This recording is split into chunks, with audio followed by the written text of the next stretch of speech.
and it's a very powerful, architectural pattern as well, and one that is recommended by many features of systems. So the idea here is that, as in layering, we take a system and we divide it into pieces. Why do we divide it into pieces? We divide it so it can be created by different people, so we can substitute something in for one piece without affecting all the others, so that we can test them independently and validate them independently, so we could use different technologies with them. There's lots of reasons for putting together things in a modular fashion. Human reasons, technical reasons. The idea here is, though, instead of taking a system and layering it where one layer depends only on the ones below it, instead we have a more lateral decomposition. We have sort of side-to-side decomposition. And the idea is we have sequential processing going on. Something starts and there's, as we say, a pipeline that handles it. In 215, did you talk about pipelining? Is that a construct that gets introduced? Pipelining of operations? It's a really powerful construct. In fact, it's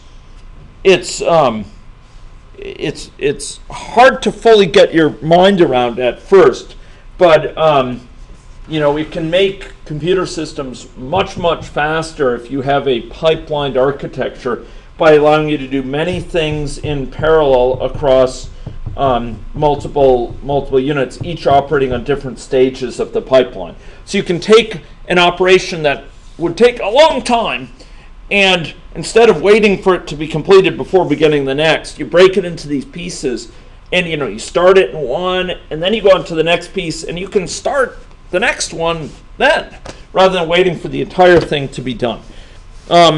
So if you've seen it in 215, I won't belabor this point, but pipe and filter really relates to that component. So the idea is that we have a sequential processing going on. We have stages of computation, and we have local connections between these stages. So we're going to have some data sources and some data sinks, places where the data goes. Maybe it's a disk, maybe it's a database, maybe it's printing out to the user, whatever, a visualization facility. And then we have filters, which are going to transform the data at each step. Okay? And sometimes they will hide details, sometimes they'll summarize, sometimes they'll annotate the data with other information. And there'll be pipes which will bring data from one of these filters to another, sometimes in a way that's buffered. In other words, it can store results within it. Okay, and there are these terminal actors, and there's conceptually a bipartite graph. So filters are only connected with pipes, and pipes only with filters. So we've seen this before in 214 in Unix, Linux. You see it in the Windows world in PowerShell, which is an incredibly interesting technology based on object transfer. But you also see in a wide variety of other areas, including for web programming and for the programming languages like we've been seeing, and programming constructs in Java and Scala, and functional languages like Haskell, Scheme, and Racket, etc. So in Unix, you would have seen this sort of stuff, right? You cat a file, and you may then put it out to two processes through T. Does anyone remember what T does? If I T something out, why do I use T? Well, because it performs a T.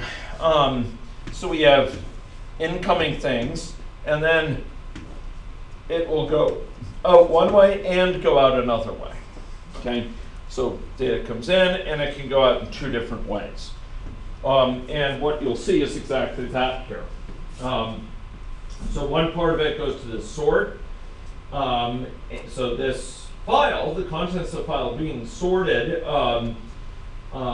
here in one way, and then they are being sorted to disk as well. So this sort just puts it out to standard output, and this other one puts it out to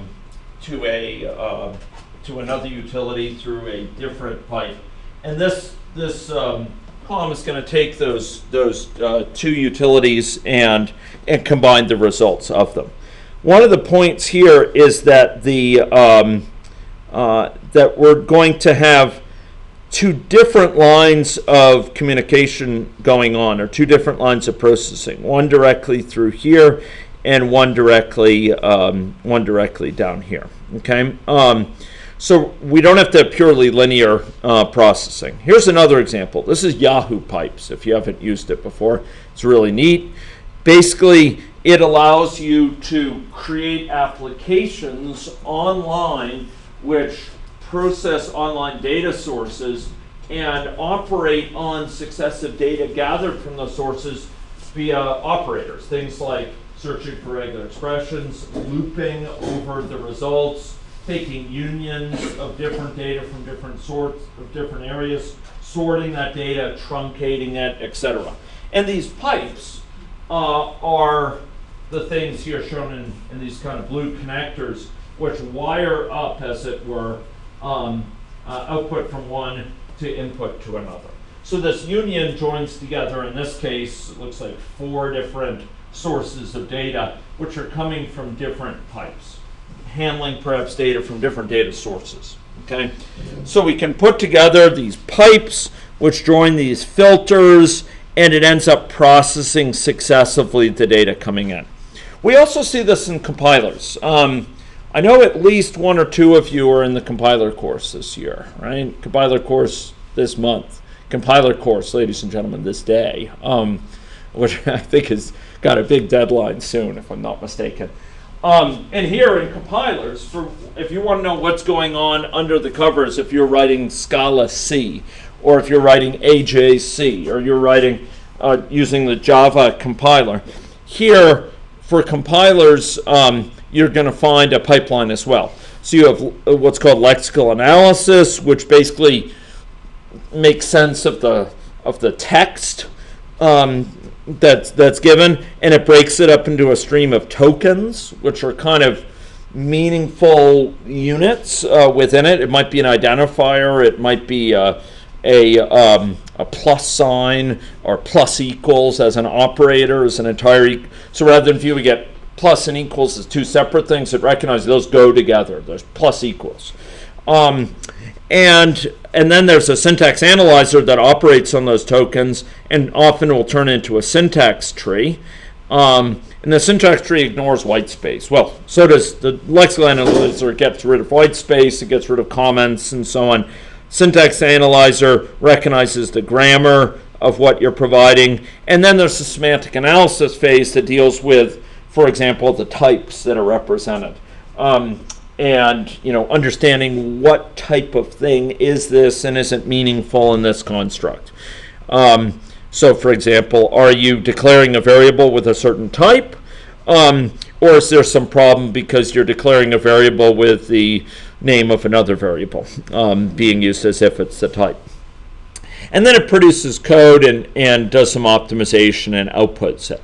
The point here is these are not layers, even though they may look that way, even though it may look similar to this over here. These are not successive layers. It's not like the lexical analyzer only calls down to the syntax analyzer and expects a result back. Far from it. It just does its work and passes it on to the next. It's like a bucket brigade, where you take a bucket and it passes it on to the next person, and they take it and pass it on. But here we're actually doing things with these buckets. We're transforming them in some way. So it's not quite a perfect analogy. So here's the lexer. It recognizes tokens. Here's the grammar that does the syntax analysis, etc. And if you folks are ever going to think about taking another course, do think about compilers, because there's a tremendous amount of insight into software engineering you can get by working with a system like that. Okay, so let's talk about pipe and filters. What are some of the benefits of it for doing things like this or this or this? Or in fact, in programming languages like we've been looking at, and like Haskell, for doing things that basically express pipes and filters in a programming language.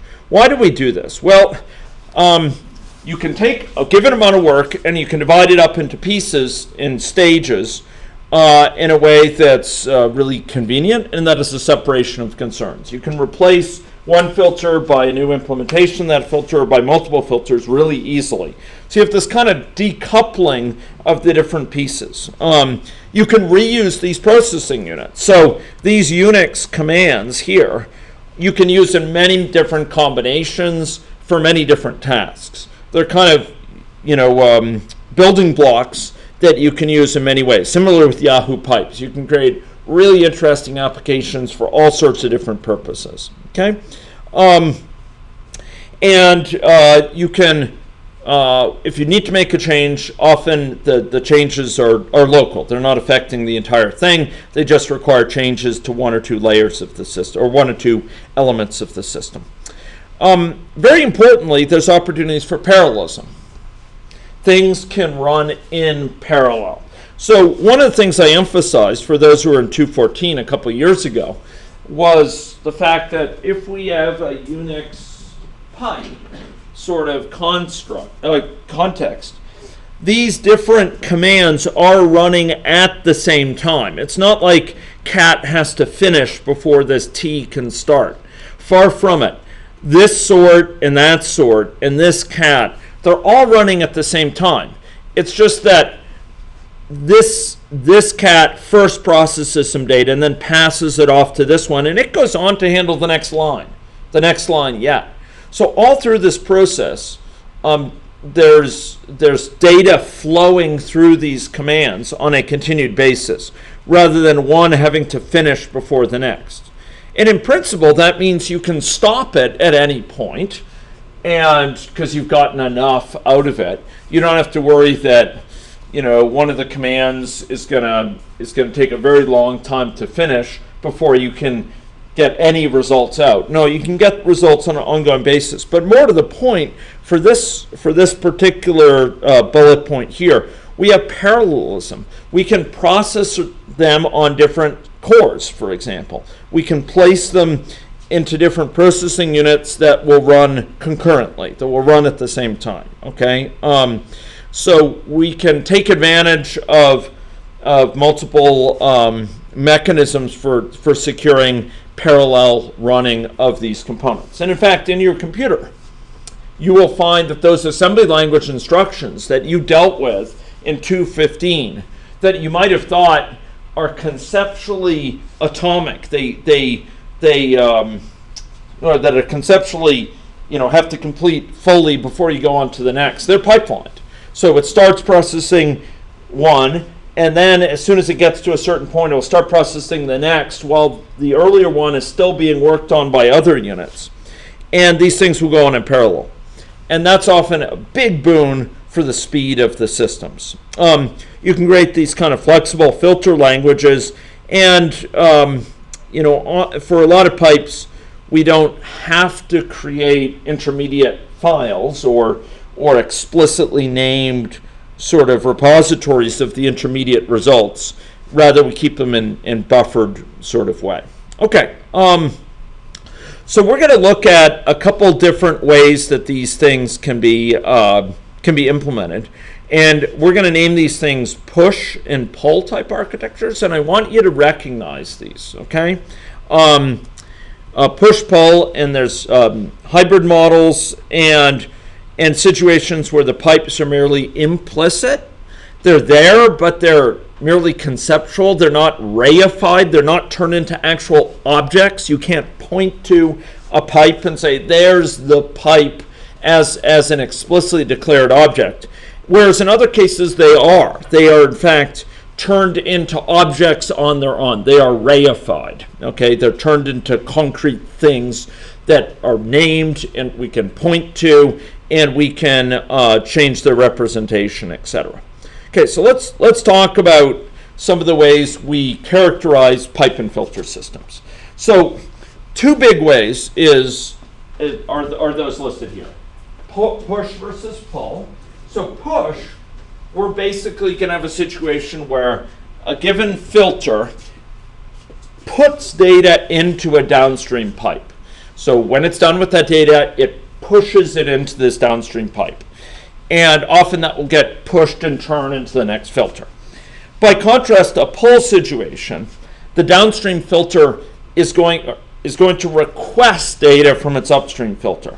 It sort of sucks it down, and it sucks it from the upstream one, and that one will suck it from the upstream one of that sometimes, okay? So we have push versus pull.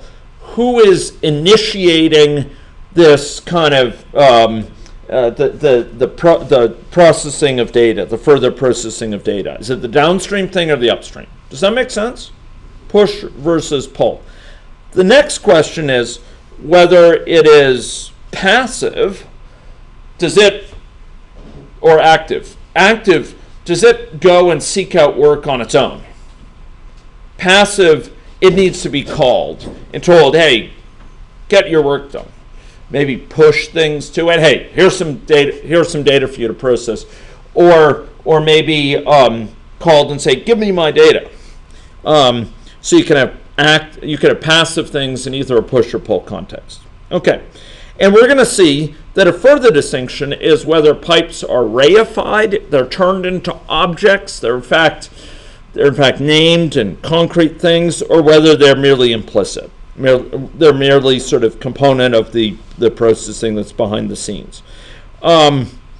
Okay, so they can be separate objects, or they can be basically found functionally. We have a functional pipe, something that serves as a pipe just in terms of a call from A to B. I say, give me my data. And and you give it back to me, and we say that traveled down a pipe. There's no pipe there. We can't see the pipe and say, that's the pipe, but it's the call. You're giving me the data over the call, but it's a kind of simplistic pipe, right? It has no buffer room, etc. Okay, and we'll see that pipes, if we have time to talk about it, that are explicit, have some very nice advantages associated with them in terms of sort of modularity and composability, and in terms of buffering things to sort of being able to accommodate data. Okay, so let's talk about push and pull, okay? So here's a situation where we have push. There's a data source, and it pushes data to filter one. How does it do that?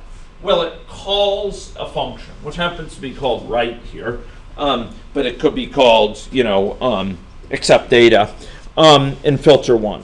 So here, filter one is sitting there, and it is pushed data from the data source, and it does some internal processing. It processes it. After all, these filters, their job in life is to work on the data. Maybe they summarize it. Maybe they transform it. Maybe they map it in some sort of way. And then they go and maybe they filter it. And then when they have enough data, the data's ready to be passed on, it will pass it on to filter 2 by calling an operation on there. And filter 2 will also do some work and will pass it on to this next one, this data sync, okay? And then after that, these calls will return. So here we have a kind of crude pipe and filter where there's a call occurring, and in this case, it by default would be a blocking call, but it might be a asynchronous call where we're simply notified when the results are ready. But here, the activation is occurring in this sort of way in a push type of fashion. Filter 1 is not going to do any work until it's told, here's some data. Filter 2 is not going to do any work until it's told there's some data. Does that make sense? Push. Here's pull. Here the data sync says, give me data. It says, please give me data. So it reads from filter 2. And filter says, oh man, time to do some work. Tell that to the folks in 371 who are slacking off. I have to do some work. So filter 2 kind of wakes up, rolls out of bed, and says, okay, what do I need to do my work? What do I need? I need my data, right? I need my data. So then it calls off to filter 1, and filter 1 says, oh, you need to do some work too? Okay, I'll go off and get my data. And it reads it from here. Having gotten it back, it then processes it. It filters it, or it summarizes it, or maps it, or whatever. and then it passes it back to filter 2, and filter 2 does some other processing and pass it back to the data sink, right? So here there's a pulling from downstream to upstream. Clear enough? Okay. Want you to be able to recognize these. Okay, now you can have a mixed model. You can have a pipe and filter where you have some operating with pull, some operating with pop. So here, filter 1 is going to be pulling. So it's going to request some data here only when stimulated by filter 2. Filter 2, however, is more active. It is pulling from filter 1, which is then driving filter 1 to get it from the data source, processing it, mapping, filtering, summarizing, whatever, passes it back to filter 2 operates, and then writes it to the data sink. So here we have a hybrid model. This is pulling from upstream, and it's pushing to downstream. Once again, though, the pipes cannot be seen here. Notice everything here is either a data source, a data sink, or a filter. Same thing with this one. These are cases where the pipes are occurring only functionally in the form of this. This is writing to this, and therefore it's merely an implicit pipe, right? Implicit pipe. Let's talk now about explicit pipes. Okay? Here, ladies and gentlemen, we have a very different situation. This last one, we had data sinks, data sources, and filters only. Notice the labels at the top. Here, we have a pipe explicitly in here, right? Now, this pipe is going to have some significant implications. The presence, the fact that it's a pipe. It's not merely a call. There's actually an object called a pipe. It's reified, okay? And it's going to allow us some greater flexibility, particularly as we get into buffered pipes, pipes that can store things, okay? Here we can have concurrent, by virtue of having storage, by default, we can have concurrent execution of filter 1 and filter 2 here, okay? We can store things up, for example, in this buffered pipe to allow for filter 1 to be, racing forward for a little bit, and filter 2 is still processing some of its earlier work. We could store a certain amount of the slack. We can make up for some of the slack. Okay, so here we have filter 1 being pull push, so it pulls here, and then it writes to the pipe. And then this pipe, ladies and gentlemen, is in a situation where it returns data to filter 2. Similarly, here we can have filter 2 request data here from the pipe and get data back here. So it can return data here.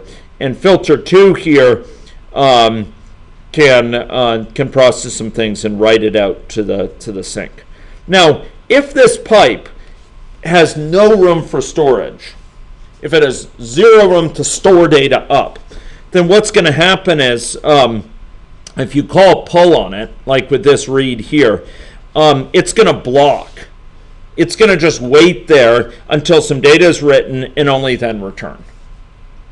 Does that make sense? If it has no data in place, and someone calls it and says, "Give me data,"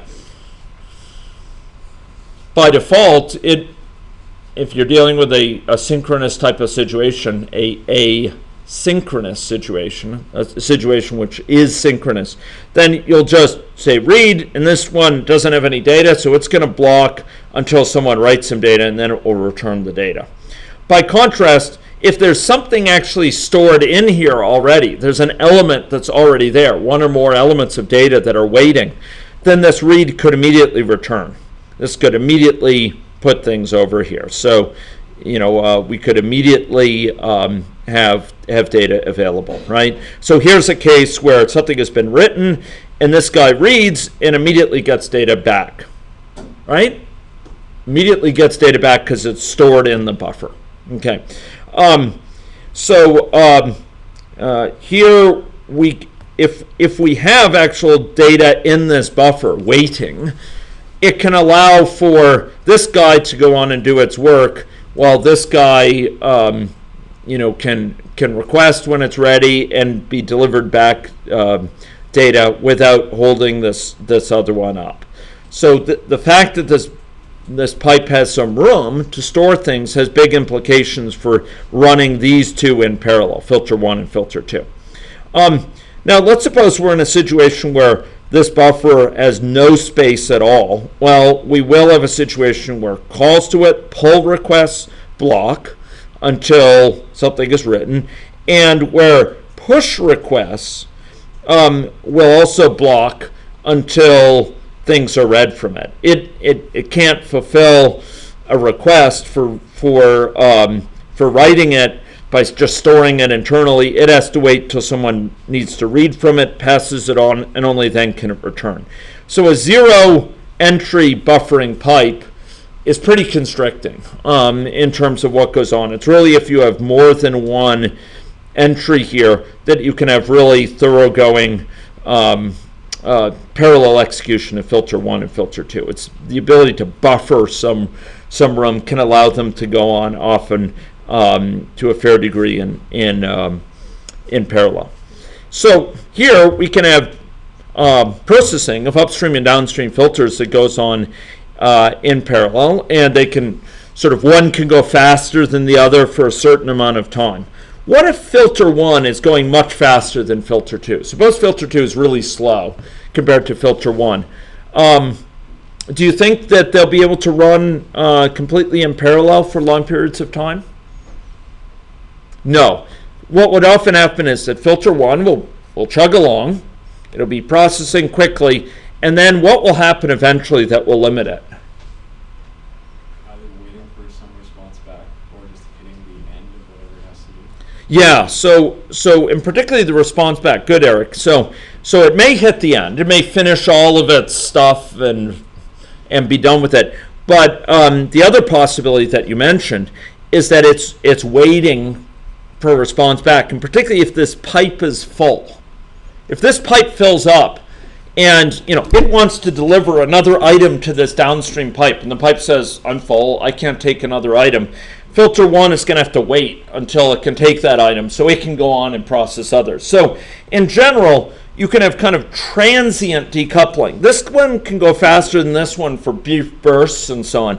But if this one goes too much faster than this downstream one for long streams, for long sets of data, it's going to still be a problem because it will fill up this pipe. It'll fill up the pipe, and that will limit its ability to be concurrent.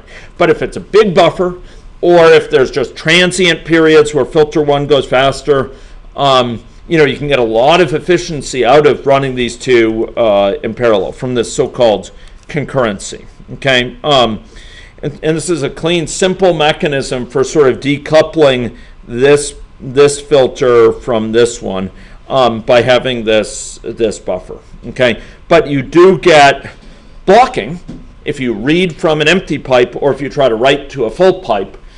Then you're going to have to wait. Filter 1 or filter 2 will have to wait.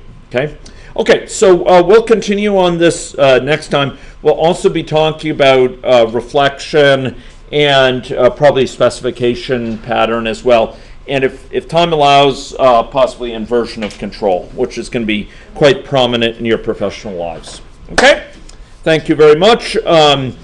If you haven't done so already, please see if you could try to turn in that exploratory, take-home exercise, and I will see you on Thursday, and good luck with your projects.